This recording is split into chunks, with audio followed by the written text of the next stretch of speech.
Bonjour à toutes et à tous, ici Christelle du podcast Au secours, mes parents vieillissent, podcast dédié aux proches aidants, comme c'est mon cas, et notamment aux proches aidants dont un proche est aujourd'hui en EHPAD. En ce qui me concerne, c'est ma mère, bientôt 85 ans. Et au moment de la faire accueillir en EHPAD, on a eu, puisque je suis aidante avec ma sœur, il y a eu, alors je ne vais pas dire une errance diagnostique, mais en tout cas une interrogation sur la démence qui était la sienne. Et j'ai entendu Alzheimer très connu, mais j'ai entendu aussi d'autres choses comme démence frontotemporale ou encore maladie à corps de Lévy. Et ça nous conduit à cet épisode où j'accueille Philippe de Linares. Bonjour Philippe. Bonjour Christelle, je suis donc Philippe de Linares et je suis moi-même un ancien aidant. Bonjour à tous les aidants qui nous écoutent, toutes les aidantes et les aidants qui nous écoutent. J'ai moi-même été aidant d'une malade à corps de Lévy, c'était mon épouse.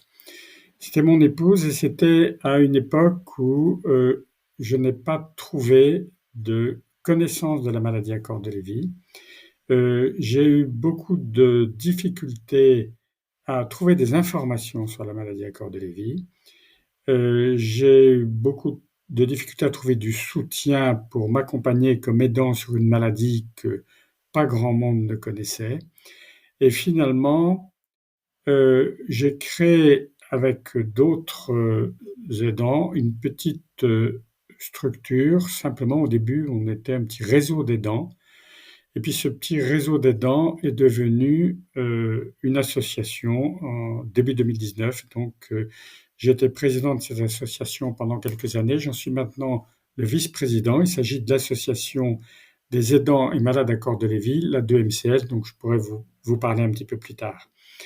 Alors la maladie à corps de Lévy, pour ma femme, j'ai toutes les difficultés à l'accompagner, à la faire accompagner, d'abord à la faire diagnostiquer.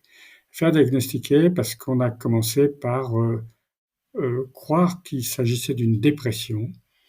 Et puis après, on a dit, mais c'est une dépression avec maladie de Parkinson. Donc, c'est normal qu'elle ait des troubles cognitifs. Et on est resté sur ce diagnostic pendant longtemps. Et moi, je signalais des troubles cognitifs tout à fait curieux. Et on me répondait, mais non, ce sont les troubles liés à la dépression ou bien c'est des effets secondaires des médicaments. Tout ça avait bon dos. Et finalement, c'est en allant voir sur les sites américains et canadiens que j'ai découvert l'existence de la maladie à corps de Lévy et que les symptômes correspondaient vraiment à ceux de mon épouse. Alors justement, quand vous parlez de symptômes étonnants, est-ce que vous pouvez, oui, préciser? De toute façon, vous allez nous parler du coup plus largement de la maladie à corps de Lévy, mais qu'est-ce qui vous a fait vraiment vous dire, mais c'est autre chose, quoi? Oui. Alors, la maladie à corps de Lévy, d'abord, c'est une maladie où il y a des troubles cognitifs. Ça, c'est la première chose. S'il n'y a pas de troubles cognitifs, il n'y a pas de maladie à corps de Lévy. Après, ces troubles cognitifs, ils sont assez différents de ce qu'on rencontre dans la maladie d'Alzheimer. Surtout en début de maladie, il n'y a pas souvent de troubles de la mémoire, et même souvent pas du tout, quelquefois même une mémoire un petit peu exacerbée. Mais il peut y avoir des moments où le malade n'arrive pas à se concentrer, est complètement perdu, il est trop fatigué pour suivre une conversation, pour tenir un raisonnement, pour planifier son activité. Et là, c'est le début des troubles cognitifs. Et ces troubles cognitifs, ils ont une particularité dans la maladie à corps de Lévy, c'est pas toujours le cas, mais pour la plupart des malades, c'est qu'ils sont extrêmement fluctuants. Le malade va aller très bien pendant longtemps, puis brusquement, il va pas bien du tout. Il s'installe dans son fauteuil, il est endormi, il n'est pas vigilant, il ne comprend pas ce qu'on lui dit, il cherche ses mots, il est perdu. Puis l'instant d'après, il va très bien. Et il parle comme on échange maintenant, vraiment, il va très bien. Ça, c'est les fluctuations cognitives, c'est une caractéristique très fréquente de la maladie à corps de vie. Après, il y a des troubles du comportement en sommeil paradoxal. Troubles du comportement en sommeil paradoxal, le malade, il dort, il fait des cauchemars, il est agité pendant ces cauchemars.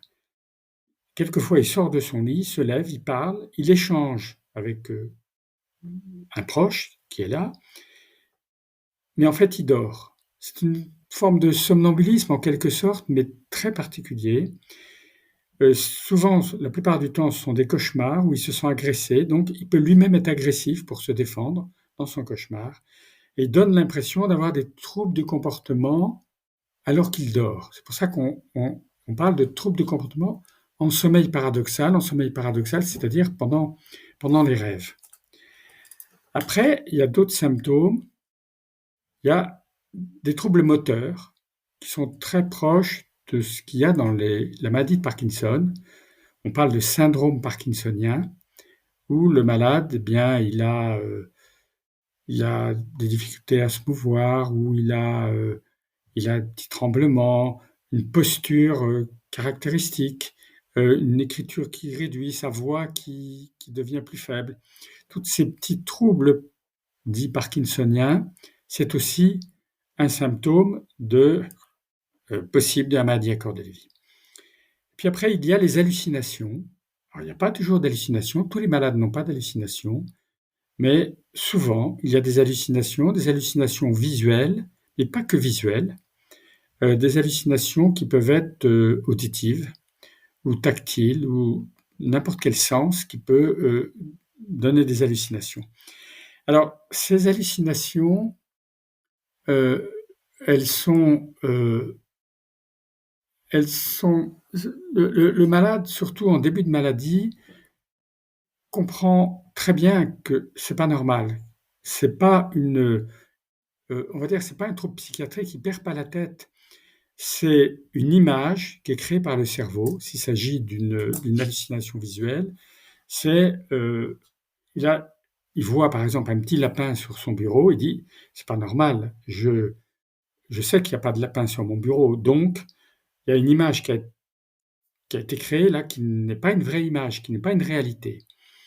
Donc, en début de maladie, surtout, ils ont parfaitement conscience que c'est une anomalie liée à leur trouble. Vous voyez, par exemple, moi, j'ai des acouphènes, c'est-à-dire des sifflements d'oreilles.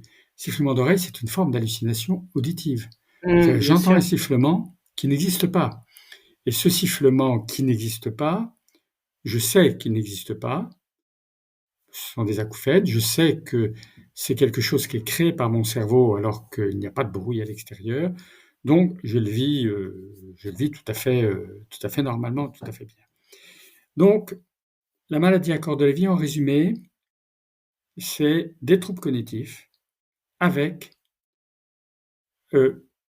un ou plusieurs symptômes dits cardinaux, comme je les ai évoqués, c'est-à-dire des hallucinations, des troubles du comportement en sommeil paradoxal, des très grandes fluctuations et celui que j'oublie, des hallucinations. Donc, dans le diagnostic de maladie à corps de Lévy, il faut qu'il y ait des troubles cognitifs, c'est toujours vrai. Et s'il y a 2 des symptômes que j'ai cités, des 4 symptômes, ça suffit à dire que c'est une maladie à corps de Lévy probable. Après, il y a des biomarqueurs suggestifs, mais c'est pas ça qui va dire que c'est une maladie à corps de Lévy. C'est vraiment l'observation clinique par les spécialistes qui va interroger le malade, interroger ses proches, et en fonction des observations des uns des autres, il va en déduire que c'est une maladie à corps de Lévy probable parce qu'il y a suffisamment de symptômes cliniques qui apparaissent. Alors, il y a d'autres symptômes évocateurs ou suggestifs qui sont, par exemple, une très grande sensibilité aux neuroleptiques. C'est même dangereux, malade de corps de Lévy, quand il prend des neuroleptiques de première génération, ça peut faire avancer terriblement la maladie et accélérer considérablement les troubles que ressent le malade. Ça peut être même dangereux. Après, il y a d'autres signes, mais qui sont des signes qui ne sont pas spécifiques de la maladie à corps de Lévy. Par exemple, une très grande anxiété. ou un état dépressif, comme avait ma femme, tel que je le citais tout à l'heure. Et ça, ces symptômes-là, ils sont très fréquents dans d'autres maladies. On les voit tous les jours. On est tous un peu anxieux. Bien sûr.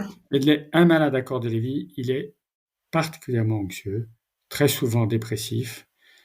Il est très sensible à son environnement, hypersensible. Il développe une espèce d'hypersensibilité. Donc c'est quelqu'un qui est souvent très, très angoissé.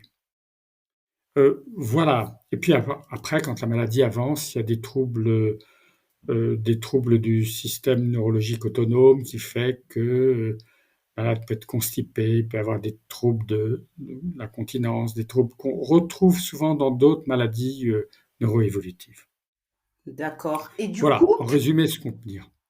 Et Oui, du coup, je voulais savoir, est-ce qu'on a une idée du nombre de personnes atteintes en France ou qui développent oui. cette Alors, maladie, après avec la difficulté que vous indiquiez justement sur le fait de poser le bon diagnostic? oui, c'est une bonne question parce que la maladie à corps de Lévy, on croit souvent qu'elle est rare, mais elle n'est pas rare du tout. En fait, elle est très mal connue. Dans la pratique, on estime qu'il y aurait entre 150 000 et 250 000 malades à corps de Lévy. On estime ça, euh, c'est une estimation parce qu'il n'y a jamais eu d'études épidémiologiques sur cette maladie qui était considérée comme soit une forme d'Alzheimer, soit une forme de Parkinson. On parlait de maladie apparentée Alzheimer, maladie apparentée Parkinson. Cette terminologie, on l'espère, est en train de disparaître parce qu'elle a fait beaucoup de tort, puisqu'on considérait que la maladie était l'une ou l'autre des maladies, alors que ce n'est ni l'un ni l'autre. Et actuellement, on estime qu'il y aurait un tiers des malades seulement diagnostiqués et que donc sur ces 200 000 malades, il y en a pratiquement les 2 tiers qui ne sont pas diagnostiqués et qu'on confond avec d'autres malades, maladies psychiatriques, maladie d'Alzheimer, maladie de Parkinson avec autre chose, troubles psychiatriques. Voilà. Donc c'est l'un de nos combats est bien d'essayer de faire en sorte que cette maladie soit mieux diagnostiquée. Ce qu'on peut dire encore là-dessus, c'est bon, c'est une maladie euh, qui, qui peut prendre des formes très différentes d'un malade à l'autre en début de maladie, ce qui explique aussi que ça peut être difficile à diagnostiquer.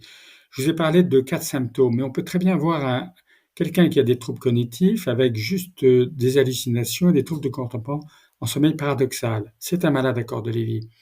L'autre, il aura juste des fluctuations et puis un syndrome parkinsonien. Donc ça va pas être le même tableau clinique, surtout en début de maladie, et ça va être la même maladie. Donc ça rend le diagnostic difficile, ce qui explique que beaucoup de malades ne sont pas diagnostiqués, en plus du fait que la maladie est très mal connue, y compris par beaucoup de médecins, voire des spécialistes.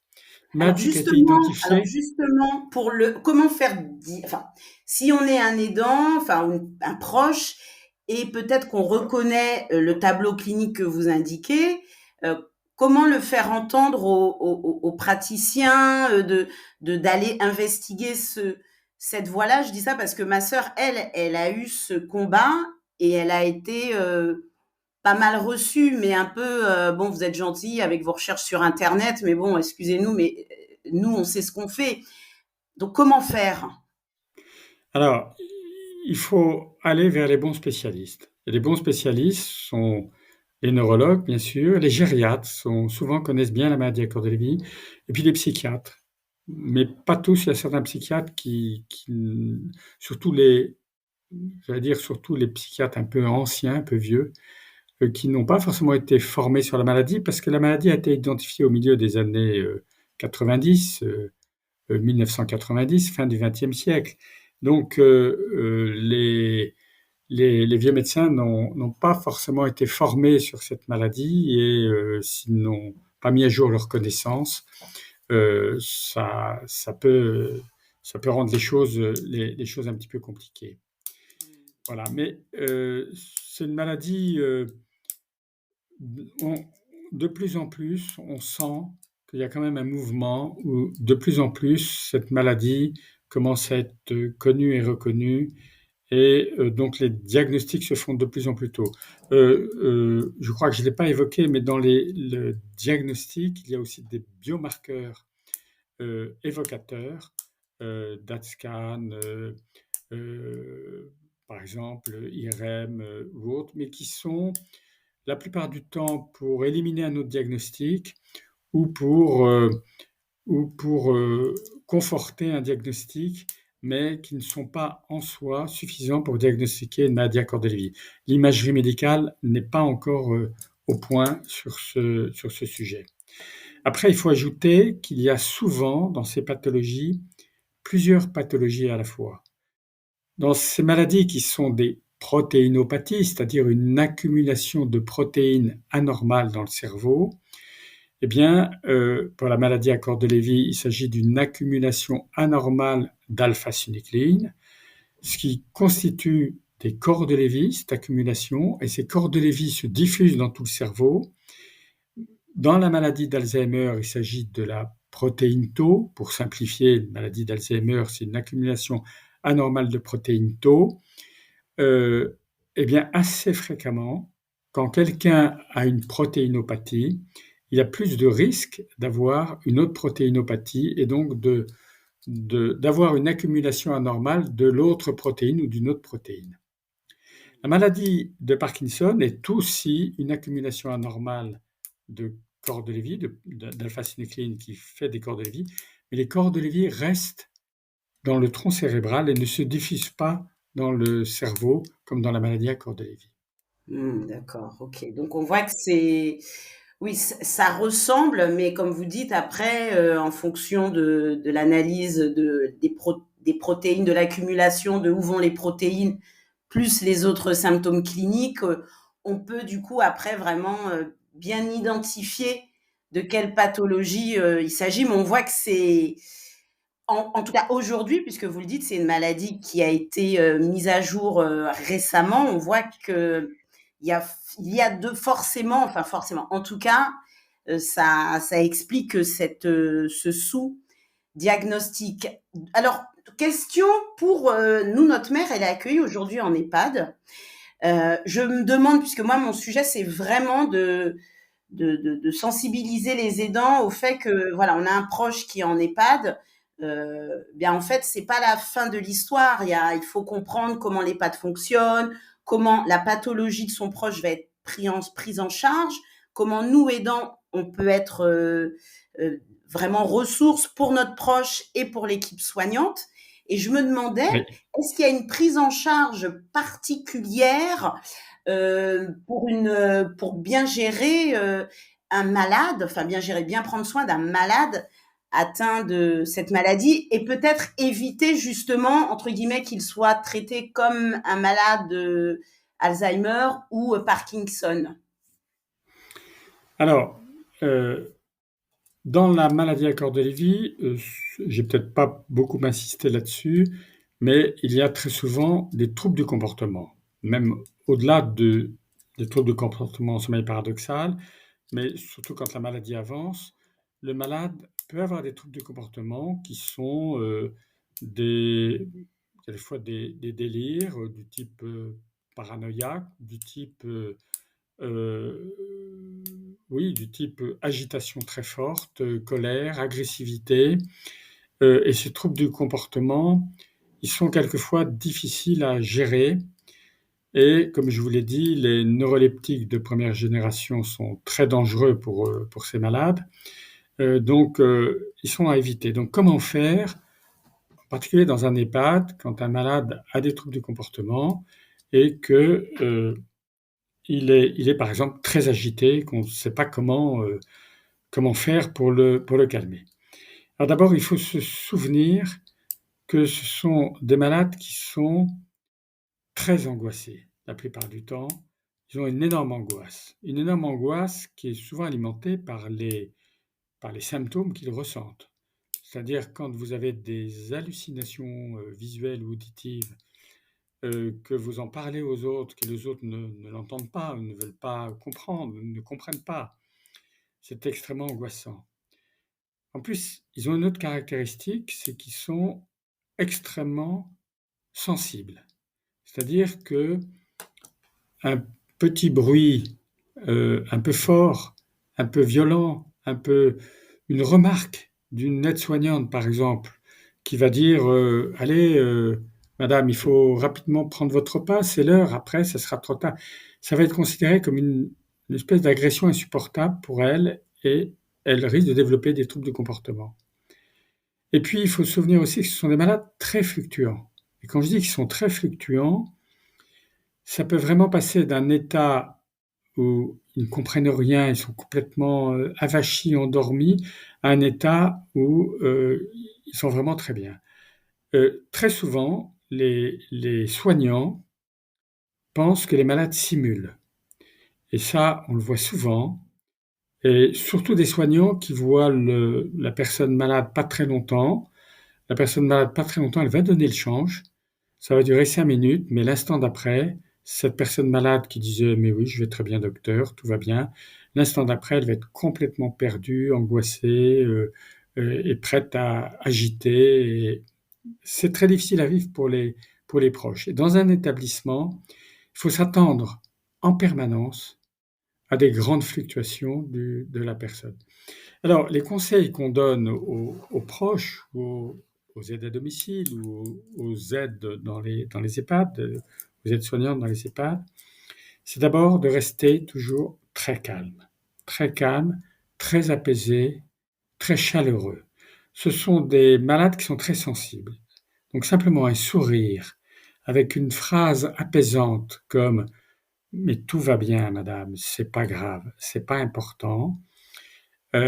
Ça suffit, la plupart du temps, à calmer le malade, qui répond à un sourire par un sourire, et qui va retrouver un apaisement, et un malade qui sera à ce moment-là facile à gérer.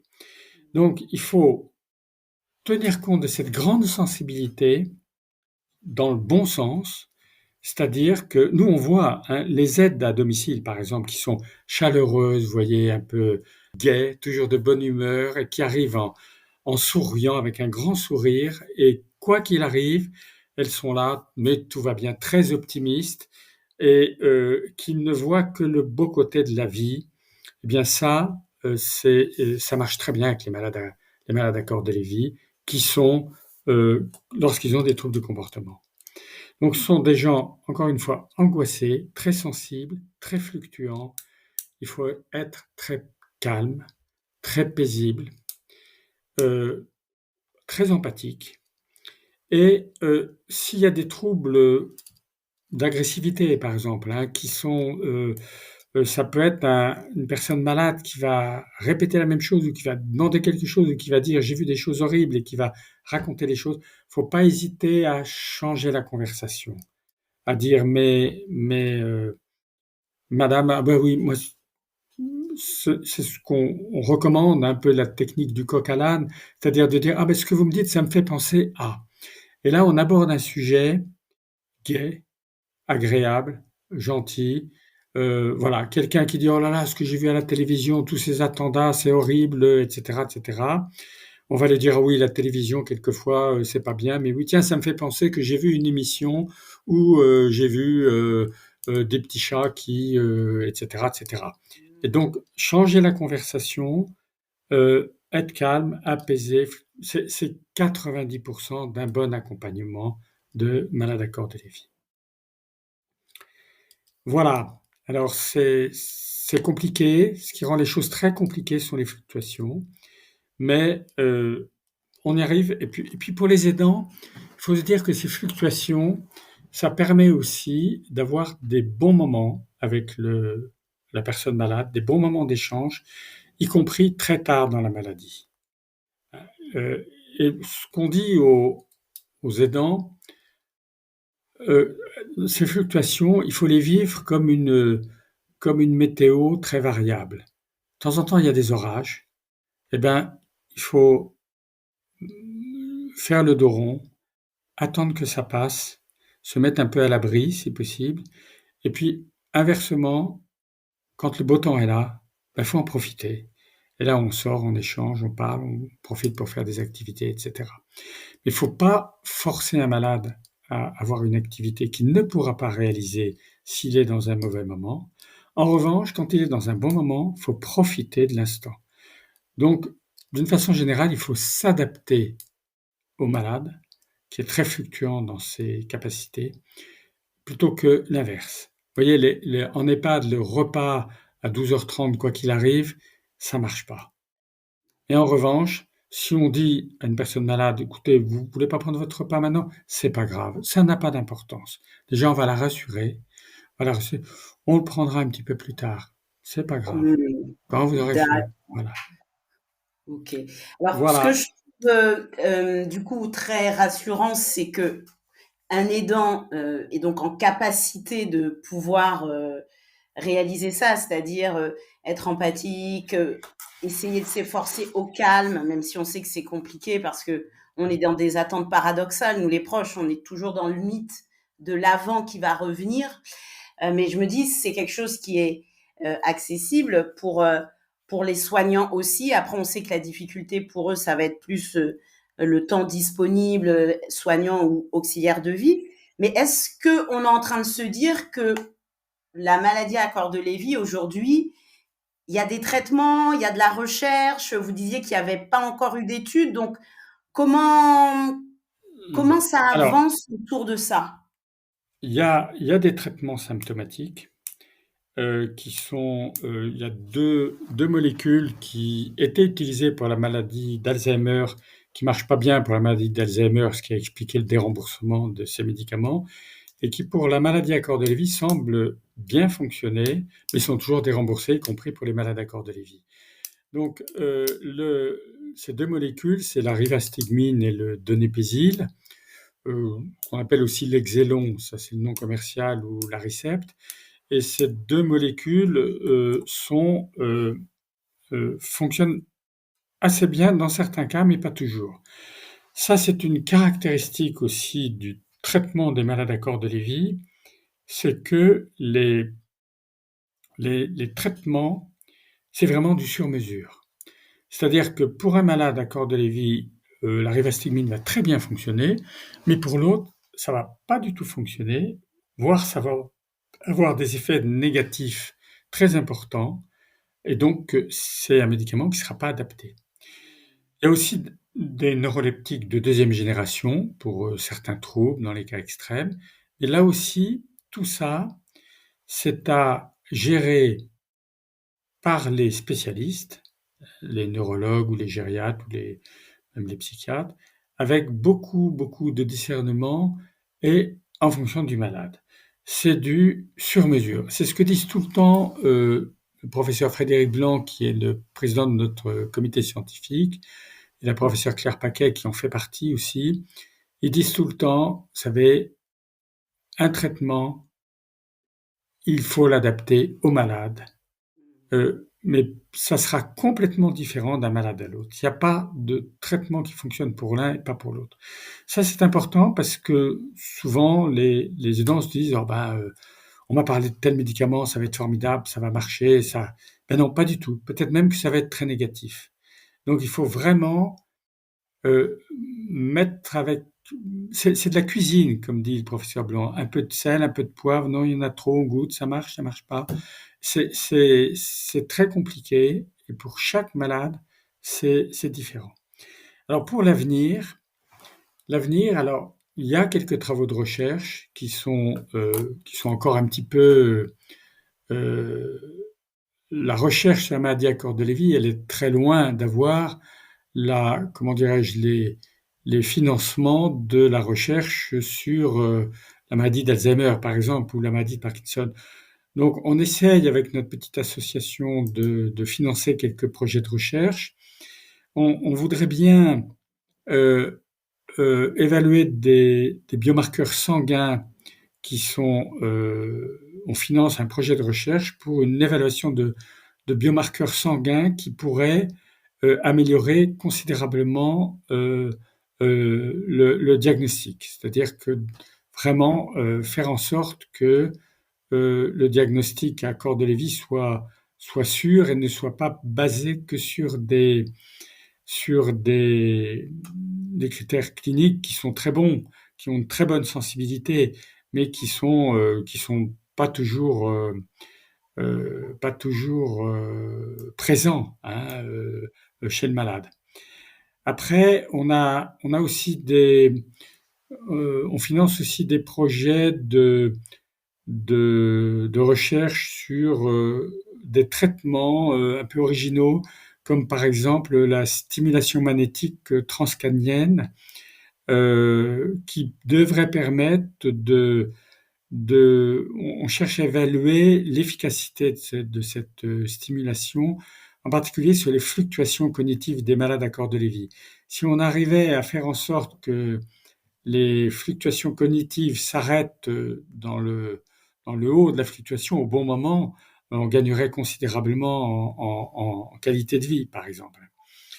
Voilà, on a d'autres projets comme une analyse des critères de diagnostic, des différences en fait entre la maladie à corps de Lévy et un trouble psychiatrique qu'on appelle les troubles bipolaires, les troubles bipolaires sont assez proches de la maladie à corps de Lévy.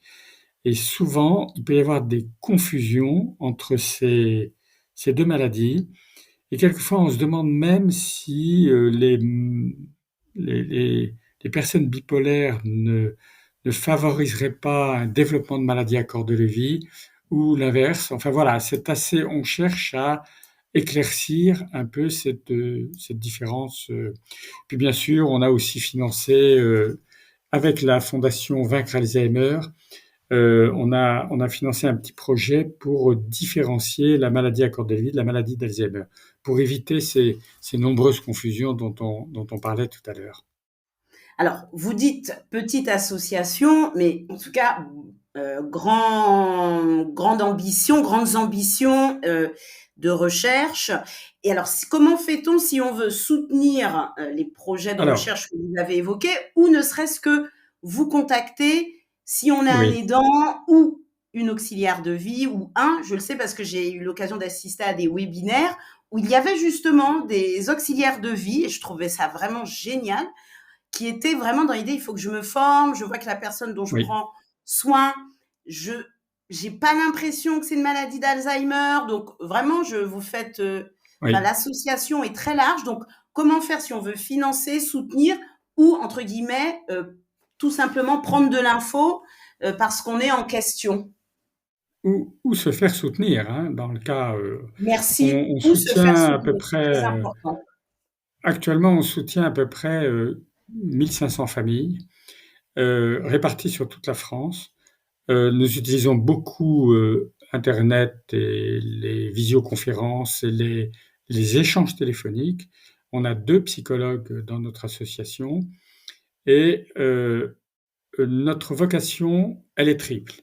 Elle est d'abord de soutenir les familles. Moi, ce qui m'empêche de dormir, c'est les gens qui sont au fin fond de la France et qui, malades et aidants, ne reçoivent aucun soutien, et alors qu'ils ont vraiment besoin d'être accompagnés. C'est soutenir la recherche, évidemment. Donc, je l'ai déjà un peu évoqué, et systématiquement une partie on va dire la majeure partie des dons qui sont faits à l'association vont à la recherche à la maladie à corps de Lévy. Et puis, le troisième volet, c'est de faire connaître et reconnaître la maladie à corps de Lévy, en particulier auprès des instances médicales et politiques, de façon à ce qu'elle soit bien prise en compte, que ce soit dans les plans maladies neurodégénératives, que ce soit dans les facultés de médecine pour qu'on l'enseigne, donc faire reconnaître la maladie à corps de Lévy pour qu'elle soit mieux diagnostiquée et que les gens soient effectivement diagnostiqués lorsque nécessaire. Donc faire connaître la maladie, soutenir les familles et favoriser la recherche. Alors, après, qu'est-ce qu'on fait pour le soutien des familles? Eh bien, déjà, on a une ligne téléphonique, le numéro de téléphone ici. Alors, le numéro de téléphone de l'association, c'est 06 62 63 34 97. Au bout de ce numéro de téléphone, au bout de cette ligne téléphonique, il y a quelquefois c'est une assistante, mais qui retransmet immédiatement à un ou une bénévole qui connaît très bien la maladie à corps de Lévy et qui va avoir un premier échange avec la personne, réorienter éventuellement vers la psychologue et surtout répondre à ses premières questions, premières informations en ligne téléphonique. L'adresse email pour contacter l'A2MCL, c'est contact@a2mcl.org. Contact au singulier, arrobase, A comme Albert, 2 le chiffre, M comme maman, C comme Christelle, L comme Lydie, .org. Qui permet d'envoyer un mail à l'association, mais il y a aussi sur le site internet, en haut à droite de la page d'accueil, un petit pavé contact sur lequel il y a un formulaire de contact où on peut écrire, demander, voilà, j'ai besoin d'informations sur telle et telle chose, j'habite tel endroit, je voudrais que quelqu'un me rappelle parce que j'en peux plus, simplement, hein, ou je comprends pas, ma mère a été diagnostiquée, mais on veut la soigner comme, etc., etc. Donc, on répond à toutes les questions comme ça. Après, il y a des conférences mensuelles, tous les mois. Il y a des formations sur la maladie à corps de Lévy. Alors, des séances d'information tous les premiers mardis du mois, si je me souviens bien, mais c'est indiqué sur notre site internet, 2h30 d'information, un webinaire en fait, sur la maladie à corps de Lévy. Et puis pour les aidants qui veulent... alors ce webinaire, il est ouvert à tout le monde, hein, que ce soit les soignants, les malades, les aidants, les chercheurs, les médecins. On a vraiment toutes sortes de personnes qui viennent écouter ces webinaires qui sont faits par notre psychologue spécialiste et par un bénévole. Après, on a des formations d'aidants pour les aidants qui durent 7 fois 2 heures et en permanence, on en a en permanence. Donc il suffit de s'inscrire et on en a en permanence. Et puis on a quelque chose qui fonctionne bien, qui est des réunions entre personnes concernées par la maladie à corps de Lévy. D'abord, on a des réunions entre malades. Des réunions entre malades, quand ils sont en début de maladie, ils se réunissent par Internet, en Zoom, comme on se réunit en visioconférence. Ils se réunissent en visioconférence, ou s'ils sont plus avancés dans la maladie, ils peuvent se réunir avec un aidant, de façon à ce que l'aidant puisse les aider à manœuvrer les outils informatiques. Et puis on a aussi des réunions entre aidants, pareil, en visioconférence. Et ça, on en a tout le temps sur notre site internet, sur la rubrique A2MCL pour vous, tout est inscrit. Notre site internet, c'est www.a2mcl.org. Super communicant, vous avez tout placé. Voilà. On sent la personne qui a l'habitude. Moi, je vous ai justement rencontré à l'occasion d'un webinaire où il y avait notamment, il y avait des aidants, des auxiliaires de vie, des personnes elles-mêmes atteintes et voilà. Et donc, je vois que vous êtes un très bon communicant. Outre le fait que vous connaissez très bien le sujet, mais c'est super. Là, vous avez donné effectivement toutes les possibilités offertes aux aidants ou aux malades, aux aidants proches ou aux aidants professionnels ou aux soignants, enfin, de pouvoir contacter l'association pour mieux connaître la maladie et du coup mieux l'accompagner. Donc, je ne sais pas, Philippe, est-ce que vous avez un dernier mot? Parce que là, vous avez été très complet. L'idée, c'était vraiment d'être dans un décryptage. Donc, comme vous l'avez dit, il y a plein d'autres moyens de découvrir la maladie, enfin, comment bien accompagner la maladie. Mais est-ce que vous auriez une chose que vous souhaitez ajouter avant qu'on conclue? Écoutez, je crois que ce qu'on peut dire pour les aidants de malades à corps de Lévy, accompagner un malade à corps de Lévy, c'est une expérience très difficile. D'abord, c'est difficile pour le malade, évidemment. Difficile pour le malade. Maintenant, c'est une expérience humaine tout à fait incroyable, importante, et ceci d'autant plus forte, cette expérience, qu'on ne reste pas seul. Moi, le conseil que je donnerais aux aidants, c'est de ne pas rester seul. Euh, on parle de l'association, il n'y a pas besoin d'être adhérent de l'association pour faire partie de ces groupes d'aidants. Il n'y a pas besoin, mais surtout, parler avec d'autres aidants, échanger. C'est une tempête, accompagner un malade à corps de Lévy. Mais cette tempête, il faut la vivre ensemble. Il faut la vivre ensemble. On se serre les coudes tous ensemble.